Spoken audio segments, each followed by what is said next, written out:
این ملک آزاد در باور تو آزاد گردی از لشکر تو.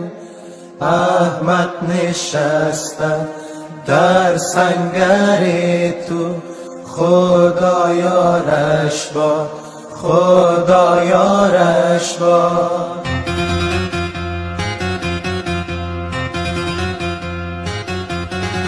مرد آمدی و مردانه رفتی، شاخ جوانیت را شکستی.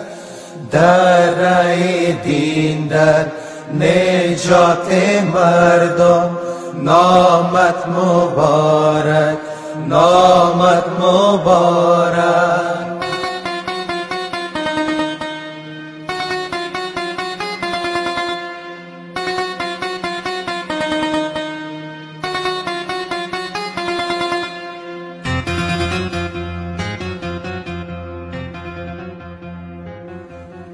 نامت گرامی مسعود افغان، حماسه تو مشهور دوران.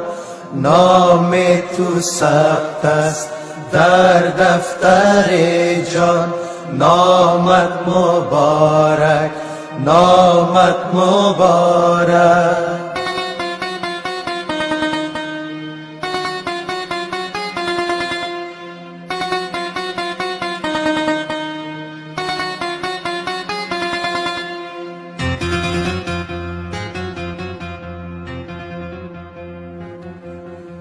در هجرت تو دلها بساری، آیین خوبت مردی و یاری.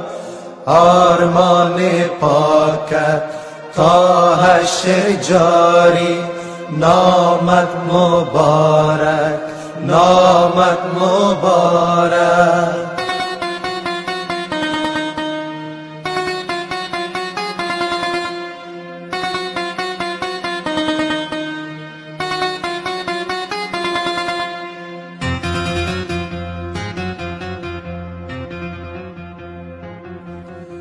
چشم و چراغ افغان ستانی، مسعود افغان به طرز جانی. مسعود عالم در دو جهانی، نامت مبارک، نامت مبارک.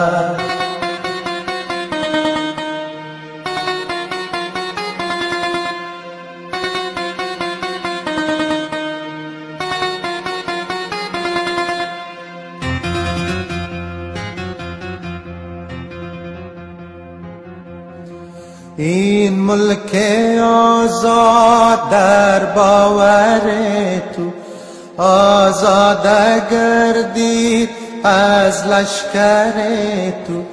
احمد نشسته در سنگر تو، خدا یارش باد، خدا یارش باد. خدا محمد رستگارش باد، خدا